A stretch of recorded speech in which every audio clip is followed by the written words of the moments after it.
దేశానికి దిశానిర్దేశం చేసిన నాయకుడు రాజీవ్ గాంధీ. ఆయన ఆలోచనలే దేశానికి దిశానిర్దేశం. కాంగ్రెస్ సీనియర్ నాయకుడు వి హనుమంతరావు పేర్కొన్నారు. ఇందిరాగాంధీ ఆలోచనలను అమలు చేసిన వారిలో రాజీవ్ గాంధీ ముందు వరుసలో నిలిచారని విహెచ్ గాంధీ భవన్ లో తెలిపారు. పంచాయతీరాజ్ ఎన్నికల్లో మహిళలకు విస్తృత అవకాశాలు కల్పించిన ఘనత రాజీవ్ గాంధీకి దక్కిందన్నారు. తెలంగాణలో కులగణన దేశానికి ఆదర్శంగా నిలిచిందని, బీసీ రిజర్వేషన్ల అమలుకు రాష్ట్ర ప్రభుత్వం అన్ని విధాలా కృషి చేసిందని పేర్కొన్నారు. చైర్మన్, మేయర్, ఉప సర్పంచ్ పదవుల్లో మహిళలకు రిజర్వేషన్లు కల్పించడం రాష్ట్రానికి గర్వకారణమని చెప్పారు. సీఎం రేవంత్ రెడ్డి రాజీవ్ గాంధీ ఆలోచనలను ముందుకు తీసుకెళ్తున్నారని, డీసీసీ ట్రెండింగ్ లో పనిచేసే వారికి పదవులు ఇవ్వాలని సీఎం చెప్పడం అభినందనీయమని వ్యాఖ్యానించారు. ఢిల్లీలో జరిగిన ఏఐ సమ్మిట్ లో ప్రతిపక్ష నేతకు అవకాశం ఇవ్వకపోవడం సరికాదని విమర్శించారు. అధికారంలో ఉన్న వారికి ప్రతిపక్ష నాయకుడికి రాజ్యాంగం ప్రకారం సమాన హోదా ఉంటుందని, కానీ ప్రస్తుతం బీజేపీ రాజ్యాంగ విరుద్ధంగా వ్యవహరిస్తుందని ఆరోపించారు.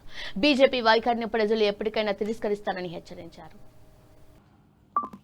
రాజకీయ నాయకులు మహిళలు కూడా అడగడం జరిగింది, కానీ ఇప్పటి వరకు జరగలే. కానీ మా రాష్ట్రంలో రేవంత్ రెడ్డి గారి నాయకత్వంలో బీసీ రిజర్వేషన్ తర్వాత ఏదైతే కామారెడ్డిలో 42% అన్న తర్వాత ఆయన అన్ని విధాల ప్రయత్నం చేశాడు. అసెంబ్లీలో బిల్లు పెట్టాడు, అదేవిధంగా ఆర్డినెన్స్ తీశాడు, 150 కోట్లు ఖర్చు పెట్టాడు. కులగన జరిగింది, ఇప్పటి వరకు ఎవడు చేయలే కులగన.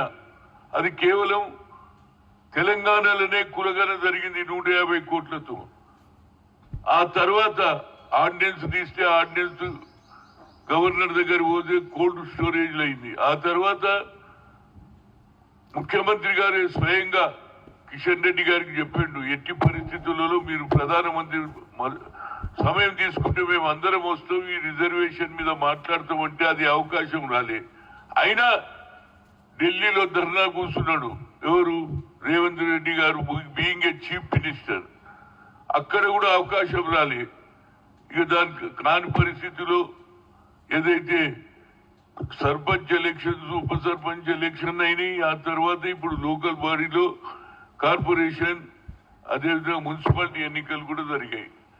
అందులో ఎవరు చేయని పని చేసినాయా బాబు, మోర్ ద 50% ఉన్నటువంటి మహిళలకు అందరికీ రిజర్వేషన్ ఇచ్చారు. ఇక చూడండి, పేపర్లలో చూస్తే మహిళలు సర్పంచ్, ఏది చైర్మన్లు, అదేవిధంగా మేయర్లు, అదేవిధంగా ఉప సర్పంచ్, వైస్ చైర్మన్లు, డిప్యూటీ చైర్మన్లు అయినరా లేదా?